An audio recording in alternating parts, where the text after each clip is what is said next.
Baik, kita lihat yang dari sini ya. Bismillah. Ustaz, bagaimana cara ikhlas yang benar-benar sesuai tuntunan Al-Quran? Ya, kita keluarkan surat Al-Ikhlas. Betul gak?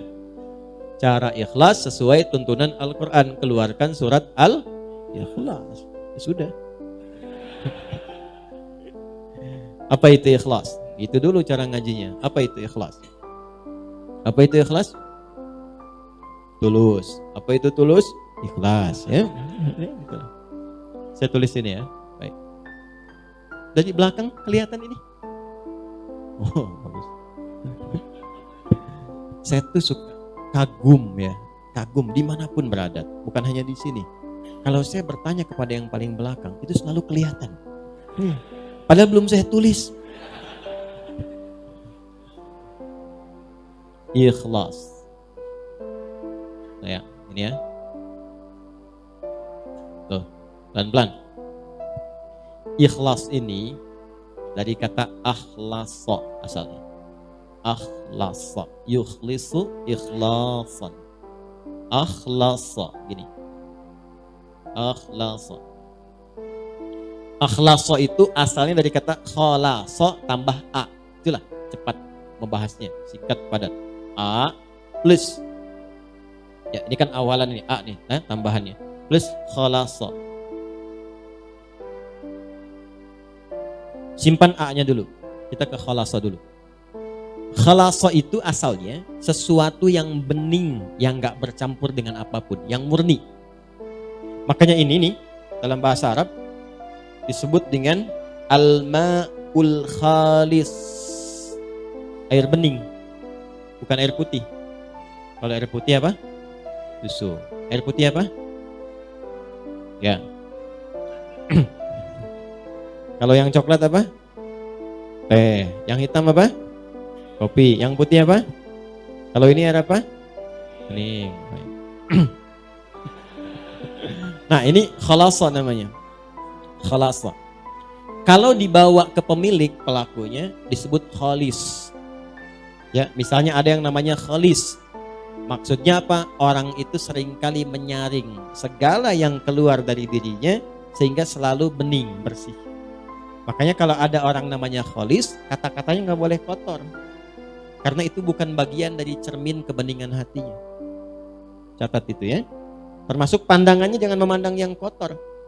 Karena itu bukan dari cerminan namanya. Itu khalasa namanya.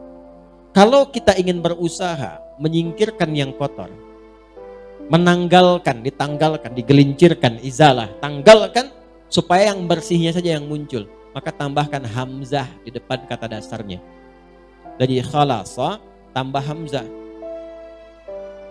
Maka harakat ini, huruf pertama kan kha fathah ya. Lihat ini, fathah. Fathahnya pindahkan ke depan. Jadi A, ini sini A. Karena ini dipindah, maka ini mati, hilang. Jadi akhlasa. Di akhlasa itu usaha yang sungguh-sungguh untuk menghilangkan yang kotor-kotor, yang mencampurinya. Sehingga nggak ada campuran lagi. Kalau ini air bening ada campurannya, saya bersihkan campurannya sehingga tersisa yang beningnya saja. Maka prosesnya disebut dengan akhlasa. Sudah? Sifatnya, karakternya, sifat yang membebaskan diri sudah hilang dari campuran sehingga bening saja, itu karakternya, sifatnya disebut dengan ikhlas. Di ikhlas itu asalnya keadaan yang murni, bening, yang tidak bercampur dengan motivasi atau keadaan apapun di luar dengan tujuan pokok yang ingin diraih. Misal, tujuan kita beribadah kan karena Allah kan? Nyembah siapa? Allah, ya. Wa ma khalaqtul jinna wal insa illa liya'budun. Kata Allah, aku enggak ciptakan jin dan manusia kecuali untuk menyembah aku. Maka kalau kita menyembah, nyembah siapa? Allah. Tujuan kita pada siapa? Allah. Maka jangan pernah nanti ada penyerta-penyerta, motif-motif lain yang menyertai ibadah kita sehingga keluar dari fokus, keluar dari tujuan asal. Karena tidak sedikit nanti ada orang yang ingin ibadahnya seharusnya dilihat Allah, karena Allah ibadah yang dikerjakan karena ingin diperhatikan Allah, sifatnya disebut ihsan namanya. An ta'budallaha ka'annaka tarahu fa illam takun tarahu fa innahu yarak. Hadis Muslim, hadis yang ke-8. Engkau berusaha menyembah Allah dan merasa diawasi sekalipun engkau tak mampu melihatnya. Itu ihsan namanya. Nah, ibadah yang ingin dilihat oleh makhluk bukan khalik disebut riya namanya. Riya. Imam mimpin, Bismillahirrahmanirrahim, Alhamdulillahi Rabbil Alamin. Maghrib, bagus.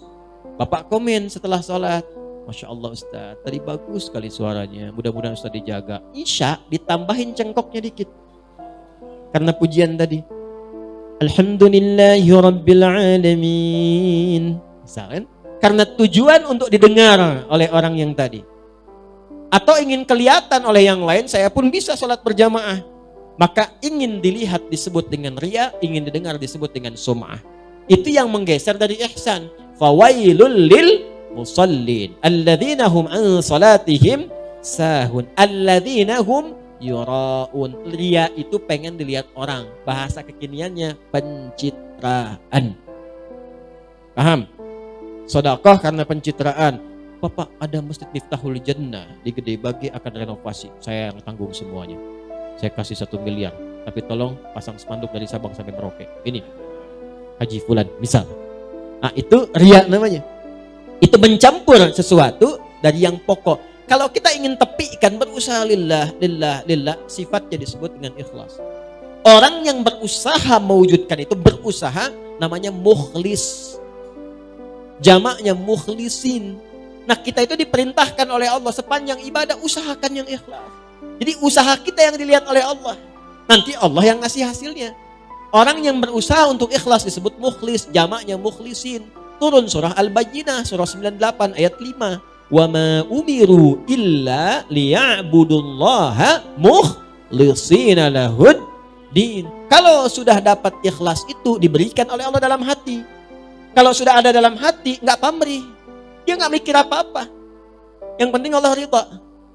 Jadi walaupun dia ngasih ketahuan orang, dia udah nggak peduli dengan orang. Ada level seperti itu ada. Sudah nggak ngaruh. Mau muji mau enggak. Kadang-kadang dia potong. Akhi, wah antum itu. Udah. Itu mah rezekinya dia aja ditipin Allah sama saya. Kalimatnya itu sudah nyaman. Tertanam dalam jiwanya, fokus tujuan ibadah hanya lillah. Kalau sudah Allah berikan sifat ikhlas itu berubah dari mukhlis menjadi mukhlas. Ada ikhlas, ada mukhlis, ada mukhlas. Mukhlis, ada mukhlas. Kalau sudah mukhlas, maka tingkat ini adalah tingkat di antara yang tertinggi dari hamba Allah yang sulit ditembus oleh setan. Jadi setan itu kalau sudah ketemu orang mukhlas, dia sudah give up. Nyerah dia. Memang dia masih menggoda untuk menunaikan tugas gitu kan. Ya, tapi tugasnya menjadi formalitas karena nggak bisa ditembus. Itu sudah pengakuan setan sendiri. Ada di mana? Di surah 15 ayat ke-40. Quran surah Al-Hijr surah 15 ayat 40. Illa ibadaka minhumul mukhlasin. Ya Allah, aku akan goda setiap anak cucu Adam dari depan, dari belakang, dari kanan, dari kiri. Di kanan, kiri, depan, belakang itu setan datang. Ya, kenapa enggak dari atas? Karena atas itu adalah bagian dari Allah untuk memberikan bimbingan lewat malaikat. Kenapa enggak di bawah? Sudah dikubur. Kalau sudah dikubur, setan enggak goda lagi. Kalau setan masih menggoda mayit, kurang kerjaan setannya. Orang udah enggak ada beban ibadah kok masih digoda. Paham ya? Nah, inilah mukhlas. Kalau sudah jadi mukhlas, enggak bisa ditembus. Illa ibadaka minhumul mukhlasin. Kecuali hambamu yang mukhlas. Makanya suratnya surah 15 itu Al-Hijr. Hijr itu benteng. Jadi kalau kita sudah ikhlas baik, punya benteng kita yang gak bisa ditembus. Tetap digoda. Tapi bukan berarti selamanya akan begitu. Masih dipertahankan. Pertahankan dengan apa? Dengan jalan. Apa jalannya? Jalan besar itu disebut syara. Konsepsinya disebut dengan syariat. Maka munculnya syariat. Jadi untuk ikhlas itu lewat syariat. Apa bentuknya? Nanti turunannya lewat ibadah. Apa di antara detailnya? Lihat aja, setiap ada kata yang membimbing pada keikhlasan, amalannya itu yang mengantarkan pada ikhlas. Di mana ditemukannya? Gampang. Setiap ada ayat, ada dibuka dengan kalimat iman, maka amalan setelahnya mengantarkan pada ikhlas. Kalimat iman pertama Al-Baqarah ayat 3. Alladzina yu'minuna bil ghaib wa yuqimunas shalah. Tuh, kalau kita melatih sholat dengan baik, dapat ikhlas. Jangan cukupkan pada yang fardu. Karena yang tidak pengen banyak ikhlas pun 5 waktu juga. Kalau pengen dapat itu menjadi mukhlas, maka latihan, tambah sunnahnya, tahajud bangun. Gak apa-apa, malam pertama itu gak apa-apa, 2 rakaat juga gak ada masalah. Nanti setelah menikmati itu akan tambah 4, witirnya baru 1, sampai nanti 10, witirnya 1, 11. Ada yang makin enak, makin nikmat jadi 2, 3, ada yang 39. Itu masing-masing mendapatkan kenyamanannya. Nanti setelah itu tiba-tiba paginya udah syuruk dia, dapat duha lagi pertengahan, duha akhir, rawatibnya. Kalau udah terbiasa dengan sholat sunnah, itu suasana hatinya akan beda. Makanya amalnya pun akan lain. Itu sholat tuh, itu baru sholat. Tuh, kaget kan? Dan kalau sudah sholatnya bagus itu nanti akan ada pancaran. Di antara pancarannya sudah bisa gemar berbagi. Kalau sholatnya sudah bagus, nggak harus dengan harta. Jangan selalu diartikan dengan harta. Berbagi perhatian, berbagi ilmu, berbagi petunjuk pada kebaikan. Makanya setelah sholat, lanjutannya infak. Wa mimma razaqnahum yunfiqun. Infak pun masih latihan juga. Jadi begitu Anda banyak memberi, berbagi, bukan memberi ya, berbagi. Maaf ya, dibagikan. Kenapa dibagikan? Karena Allah titipkan. Jadi yang dibagi itu titipan Allah, bukan punya Anda, bukan punya saya. Mumpung Anda yang dititipi, cepat ditunaikan. Sebelum itu dicabut, dititipkan pada yang lain. Itu cara bacanya. Dari mana taunya bahwa itu bagian orang lain bukan kita? Maka lihat kebutuhan kita itu seperti apa dalam sebulan. Ada anak, ada istri, kan? Atau sebaliknya istri, ada suami, ada anak. Ada siapa lagi? Bagaimana kebutuhan sebulannya? Berapa banyak yang dibutuhkan? Keluarkan dulu, simpan dulu. Lalu setelah itu, kalau kita sebut bagian dari kelebihan, apa rencana-rencana masa depan yang paling dekat? Atau yang jauh? Itu yang kita sebut dengan tabungan. Kalau sudah terpenuhi itu, lebih dari itu hak orang lain yang Allah titipkan lewat kita. Nanti disebutnya infak. Infak tuh banyak nanti. Kan infak pertama untuk keluarga. An-Nisa ayat 34. Infak kedua untuk kerabat terdekat nanti. Seperti orang tua. Orang tua itu bukan dizakati, tapi diinfaki. Dalilnya mana? Al-Baqarah ayat 215. Yas'alunaka madza yunfiqun. Mereka bertanya padamu Muhammad sallallahu alaihi wasallam, apa yang harus diinfakkan? Qul ma anfaqtum min khair. Kalau mau infak kata Allah yang terbaik. Jangan engkau enggak suka lihatnya saja dibagi orang. Itu ada di Al-Baqarah ayat 267 sampai 269. Wala tayammamul khabitha minhu tunfiquna walastum biakhidhihi illa an tughmidu fi. Jangan kasih orang benda yang kamu lihat saja sudah enggak suka. Ya. Jangan masukin kotak infak. Keadaan uang yang Anda lihat aja udah nggak suka. Dilecek, di mang aja nggak diterima, masukin aja kotak infak tuh. Misalnya, jangan seperti itu. Itu langsung dapat penolakan dari Allah. Kalau sudah ada yang terbaik, yang bagus, maka kepada siapa diberikan? Lil walidain, orang tua. Orang tua tuh memang nggak pernah minta di lisannya. Tipikalnya begitu. Tapi kadang-kadang kode kerasnya itu sering muncul lewat sikap. Itu harus pandai dibaca. Alhamdulillah, mama cekap teh jagong oge ya. Oh, berarti kemarin makan jagung. Segera kirimkan berasnya. Ya, oh pengen mangga. Tadi ngalangkung ke Kosambi, nih raos pisan ketinggalan. Cepat ke Kosambi. Apa yang disebutkan cari. Kalau memang bisa didapatkan. Kalau ada kelebihan harta yang Allah titipkan, orang tua 9 bulan lebih 10 hari dikandung, dirawat-rawat, diberikan ASI. Kalaupun Anda sukses kata Allah, jangan bangga dulu, bukan karena kerja keras Anda. Mungkin itu tangisan ibu Anda yang sering berdoa kepada Allah, minta anaknya jangan seperti saya ya Allah. Mungkin itu keluh keringat ayah Anda yang dulunya ke sawah, serabutan, minta sama Allah, ya Allah, tinggikan derajat anak saya. Jadikan dia lebih nyaman. Gak apa-apa saya begini ya Allah, yang penting anak saya nyaman tidurnya. Kuliahnya tinggikan, sekolahnya tinggikan, berikan derajatnya. Makanya ketika Anda tumbuh dan sukses, bahkan sukses, itu yang pertama diminta oleh Allah dan diperintahkan berdoa mensyukuri itu dengan mengarahkan doa pada orang tua. Qala rabbi auzi'ni an ashkura ni'mataka allati an'amta wa ala walidayya. Itu ada di Quran surah 46 ayat ke-15.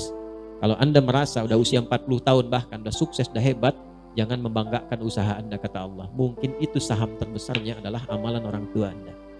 Maka dari itu, kalau belum mampu memberikan sesuatu yang ya, kalau membalas itu nggak mungkin. Yang bisa dilakukan adalah memberikan kasih yang sekiranya mendekati apa yang bisa dilakukan. Ada seorang anak mengatakan pada orang tuanya setelah dia memberikan bakti luar biasa. Ya, jadi ini kisah nyata. Saya tuh dulu waktu 90-an tuh masih banyak buku-buku bagus tuh. Sekarang tuh sudah nggak banyak maknanya gitu ya. Semua dicetak aja gitu. Ya, dulu tuh berkualitas buku-buku, banyak kisah-kisah orang soleh, 40 kisah orang-orang soleh, banyak sekali. Ada seorang ayah sakit, dirawat oleh anaknya, sampai luar biasa maksimal. Disuapin seperti diperlakukan ayahnya itu, seperti diperlakukan saat ia kecil. Ya, ke toilet, diantarkan, dibersihkan kotorannya, macam-macam lah. Sampai satu kali anaknya komen, alhamdulillah ayah, aku telah bisa membalas jasa-jasa ayah, perawatan seperti ayah telah merawat saya waktu kecil. Apa jawab ayahnya? Tidak, nak, belum sampai kamu pada level itu. Kenapa ya? Karena aku merawat kamu dulu supaya kamu hidup. Sedangkan engkau merawat saya sekarang untuk mengantarkan pada kematianku. Ya, makanya nggak akan bisa balas orang tua tuh, nggak akan bisa. Kalau nggak bisa balas, minimal bahagiakan, jangan sakiti lah. Kalau nggak bisa ngasih, minimal jangan sakiti. Wala taqul lahuma uffin. Kata aja udah nggak boleh, bentak nggak boleh. Udah dikandung merat, nggak pernah dilepas, dikasih ASI, dirawat-rawat, disayang-sayang, dicium, dipeluk, bangun malam, bangun capek, lelah, udah dewasa bentak-bentak. Ente siapa? Nggak malu Anda sama Allah tuh? Di belakang keluh kesah, ada yang tega menggibahkan ibu bapaknya. Ya, ada yang tega memaksa memberikan warisan, ada yang mempolisikan bapak ibunya. Nah, anak kurang luar biasa itu ya. Saya nggak punya kata-kata untuk melukiskan itu. Kita doain supaya dilembutkan hatinya, balik, tobat, baik. Ya. Ya, saya nggak pernah mengajarkan untuk berbuat yang kotor. Ya, saya nggak pernah mengajarkan untuk mencela orang. Minimal kita doakan. Kalau ada orang mengaku belajar dengan saya, mencela orang ini itu, saya tidak mengakui itu belajar. Ya, kita itu belajar untuk memperbaiki diri. Sebelum memperbaiki orang lain, perbaiki diri pribadi. Jadi itu gambarannya ya. Gambaran keikhlasan itu pancarannya adalah amal saleh.